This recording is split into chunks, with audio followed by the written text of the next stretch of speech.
Hi there, it's Llarold. Today I'm going to be talking about professions in Dragonflight and specifically how to maximize your profession knowledge. I'll start by answering the two most common questions about professions and profession knowledge: no and no. And of course those questions were, is there a catch up for knowledge? No. And is there a reset for knowledge? No. I think these were both mistakes on Blizzard's part, to be honest. It's not the end of the world to be behind a little bit in professions. It won't completely prevent you from being able to engage with the systems and make useful stuff or gold or whatever, but it does seem like a mistake to me. I imagine they will do something to either fix these two issues in future patches or probably just make them irrelevant by flooding players with tons more knowledge. I have to admit I would prefer the latter. Now for the basics. What is knowledge? Why do you want it? Knowledge is what makes you good at each profession. It's how you increase your base crafting skill, it's how you unlock some useful patterns, it's how you increase your inspiration chance and inspiration effect, your resourcefulness chance and effect, and so on.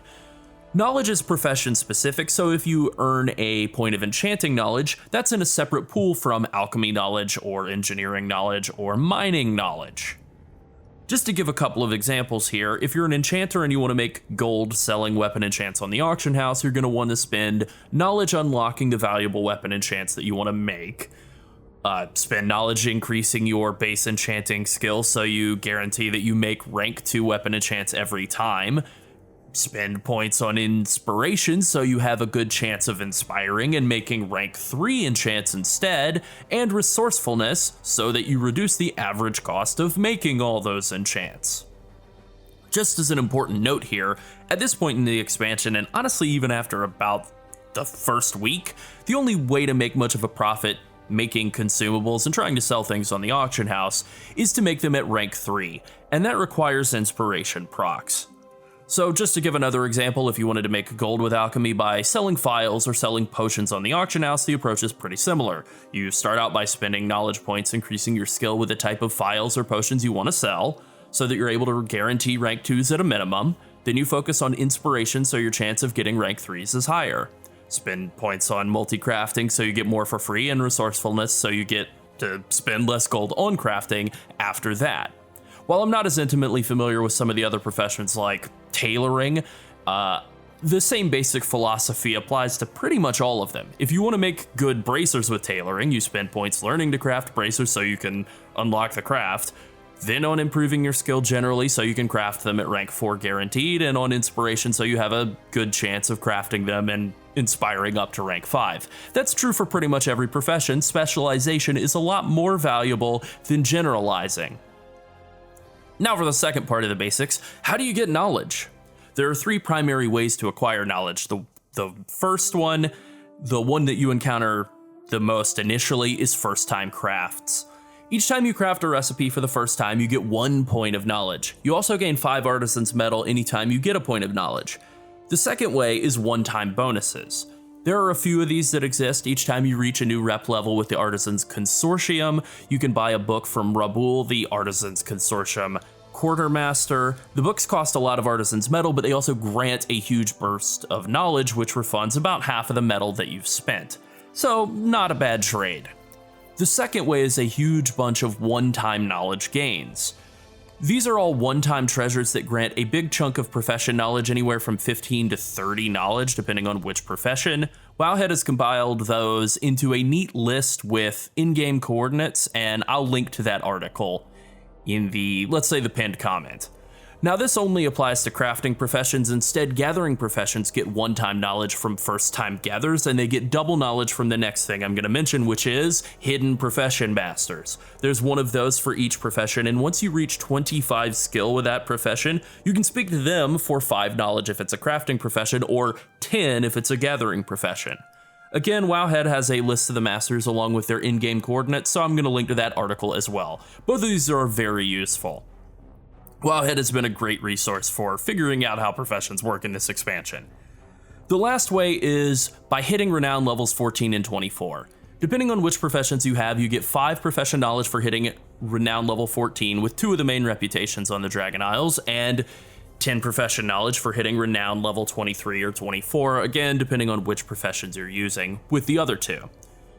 So just to give an example here, you get enchanting knowledge from the Dragon Scale Expedition at levels 14 and 24, and from the Iskara Tuskar at levels 14 and 23.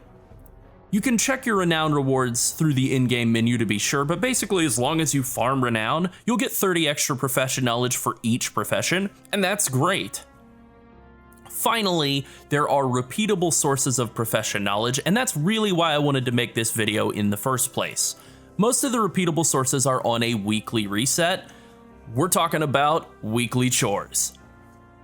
But before I get into those, I want to point out this excellent Weakaura made by Zoolandia. It's a very simple way to track all these things I'm about to talk about next. You don't have to use it, the police won't come to your home and arrest you if you don't, but you should because it's very good. Credit to them for making this. I'll put a link to their Wago.io page alongside the Wowhead article so that you can get your hands on this, because really it's super simple and super great. Okay, back to the weekly quests. For each profession, you will have 2 or 3 weekly profession quests. There's one available each week from an NPC right by the crafting station for your given profession. You will need to hit, I believe it's 50 overall skill with a profession to unlock that. There is also one available from the Artisans Consortium NPCs just downstairs from the work order station in the middle of Valdraken's crafting area. I believe that one only requires 25 skill in a given profession to unlock. The quests from the NPCs beside your crafting station are usually very simple. Craft me 2 bracer enchants, or make 10 bolts for engineering, 10 mana potions, that kind of thing. Very easy knowledge from the ones by the crafting stations. The ones from the Artisans Consortium NPCs typically require you to head out into the Dragon Isles and kill NPCs to gather 10 or 20 of a quest item. These quests were absolutely miserable at the start of the expansion. The drop rates on most of the items were horrendous. We're talking 5%, meaning you would need to kill dozens, if not hundreds of NPCs to finish some of these quests. For engineers, which I am on every character, the lava phoenixes you needed to kill are incredibly spread out, so doing this across 3 characters literally took multiple hours. It sucked, but it has been fixed and now it's fine. Most of the drop rates on these quests are 100%, or at least close enough that these quests only take about 5 minutes or so now, and that's fine. Each of these type of quests reward 2 or 3 knowledge depending on the profession and the quest, for an average of 5 to 6 knowledge per week. I think engineering's basically the only one that gets the short end of the stick. I think every profession other than engineering gets 3 for most of their knowledge gains. Engineers, they're dumb, they get 2. Depending on your profession, you may also get a quest to perform several work orders per week. This gives a good chunk of Artisans Consortium reputation and another 2 or 3 knowledge. Now, the public work order system is usually empty, so this was a quest that I couldn't quite wrap my head around how to do initially, but then I realized you can just send work order requests between alts, and I'll show you how to do that right now. Alright, my druid is an engineer, so I'm going to start out by picking up this work order request quest from Asley, the Artisans Consortium NPC that's kind of over here to the right of the work order area.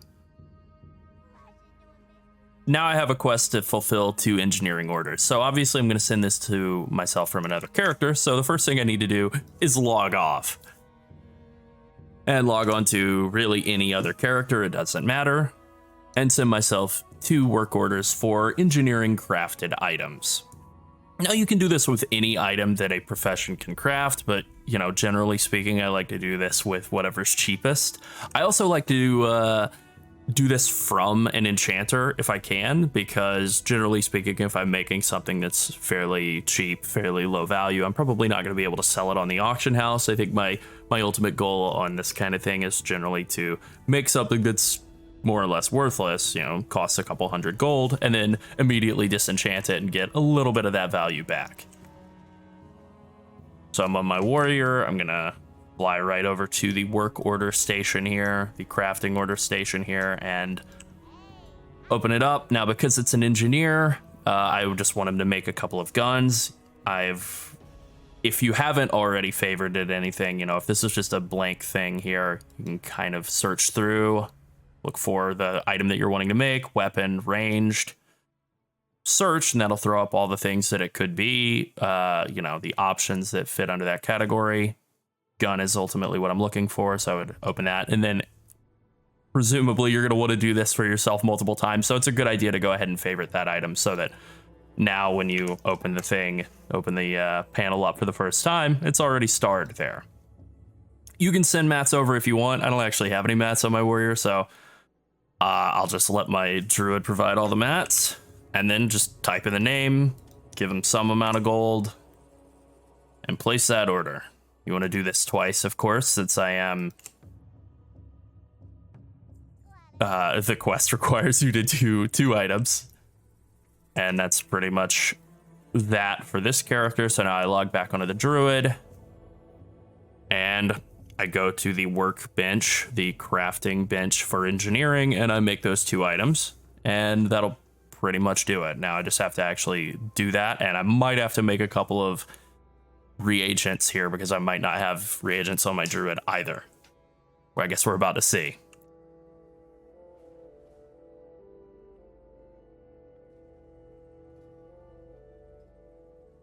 All right, I come to the profession table here, the Tinker's Workbench. I have a couple of personal work orders here listed from my warrior. Some mats were provided. Oh, that's great. I do have mats here for myself, so accept the order, click create, click complete. That's done. That's one of the 2 done. And then again, start, create, and complete. And that's done. All right, and now I've finished that. I just need to go hand it in at whatever her name is down here by the crafting order area, Asley. And boom, that's 2 knowledge because it's an engineer. I think for every single other profession that's capable of doing that type of quest, you get 3. Oh well. And that's that. A couple minutes a week, couple knowledge a week. Not too bad. Go ahead and spend those points. Feeling smarter already. This set of weekly work order quests is not available to every profession. I believe they're only for professions that make gear. So tailoring, leatherworking, blacksmithing, obviously, engineering, jewel crafting, and inscription as well. This leaves out the gathering professions, it leaves out enchanting, and it leaves out alchemy. Alright, next up is inscription treatises. You can use an inscription treatise 1 time each week for each profession to gain 1 profession knowledge. They aren't unique, so you can pick up a handful of them all at once, so you don't have to worry about them every single weekly reset. Inscription treatises are bind on pickup, so you have to use the work order system to get them crafted, but fortunately, they're extremely cheap, and I got those work orders fulfilled pretty much instantly. Once again, let's just quickly walk through that process. All right, so I am once again back on my druid, and now I want to get a couple of treatises made by a scribe, an inscription haver. Unfortunately, I don't have an inscription character leveled yet to do them for myself, so I have to do public orders to get these crafted. Now, fortunately, I found that usually goes pretty quickly. The way that I go through this process is, these are items that I star on every character based on, whatever their profession is. But let's say I hadn't bothered. I'll just come in here, immediately type out the word treatise, search for treatise, find the 2 professions that I have on that character, go ahead and fave those. And now they're easy to find. The first thing I'll want to do is track the recipe for each of them because the mats are a little bit different. You will need 10 artisan's metal for each treatise. That's really not too hard to get, but it is a little bit. So the mats for these are actually pretty cheap. Rockfang leather, glittering parchment, and burnished ink. Now you can buy Rockfang leather and burnished ink off the auction house, and it's just 1 of each. Those are things that I've favorited, but I've favorited a lot of stuff, so they're kind of hidden in there. Rockfang leather, 70 gold. A piece. That's not too bad. I'll go ahead and get a few treatises made. So I'll buy, let's say, 4. Get some for this week and for next. And then the same goes with burnished ink. You can use any quality of burnished ink. It doesn't matter. So literally just whatever's cheapest. Again, we'll buy 4 of those. And I do have the auction house mount, but if you didn't, the auction house is just right up here inside this building in Valdrakken, so still very close by. Nice convenience to have out in the world, not really that big of a deal inside Valdrakken. All right, I accidentally muted my microphone in the middle of going to buy the glittering parchment here, so I had to re-record this bit. That's fine. So at this point, you're going to want to just purchase some glittering parchment, which you can just get from an NPC. I get them from this guy, Clerk Namora, who's down here kind of in the main crafting profession area. And since I'm crafting 4 of these, 4 times 5 is 20, so I'll just buy 20 of those glittering parchment from him, and then I'll go check my mail and get the rock fang leather and burnished ink that I want, and then I'll put in some work orders.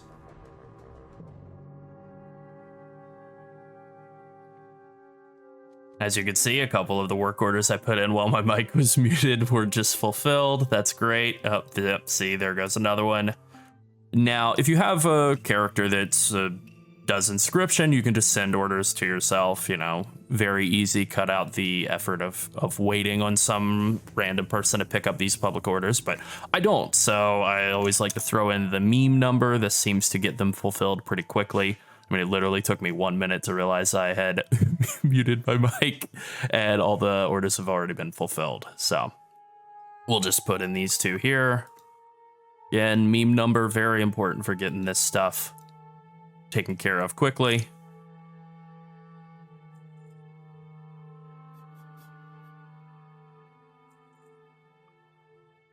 And that's pretty much it.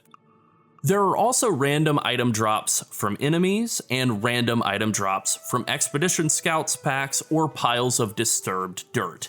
You can get 2 knowledge per week from item drops from specific enemy types. For example, enemies in the Dragon Isles that drop Rousing Decay can also drop Decaying Phlegm once a week for alchemists, granting them 1 alchemy knowledge.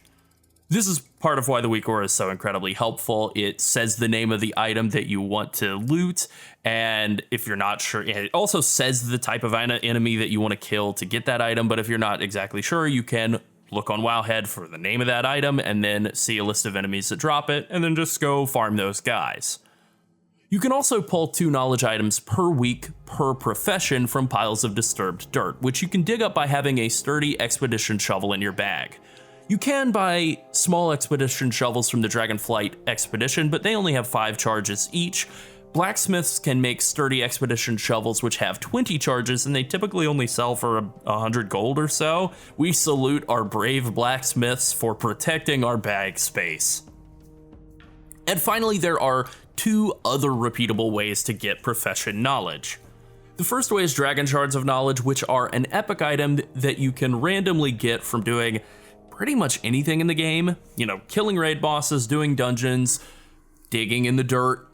Anything can give you a Dragon Shard of Knowledge, but weekly events such as the Aiding the Accord quest, killing the world boss, and the chest you get from participating in the community feast in Iskara once a week have a much higher chance of giving you a shard than super repeatable sources like dungeons and piles of dirt. When you get a Dragon Shard of Knowledge, you can take it to the NPC in Northern Onaran Plains to get a knowledge point with the profession of your choice and 50 Artisan's Metal rather than the usual 5. There's also one other semi-repeatable source of profession knowledge, and that's the Darkmoon Faire. Doing profession quests at the Darkmoon Faire during the first week of every month is a free +3 knowledge and +2 skill for any of your professions. Always remember to visit the Darkmoon Faire. Alright, I think that's about it. I really like what Blizzard has done with professions in this expansion. It's pretty complicated at first, but once you get into it, it is a system that has a lot of depth, and I love that. It's nice for people who like crafting to have a lot larger and deeper of a system to engage with than what they've been given for the last every expansion that WoW's ever had. Okay, that's it. Thanks for watching. Bye.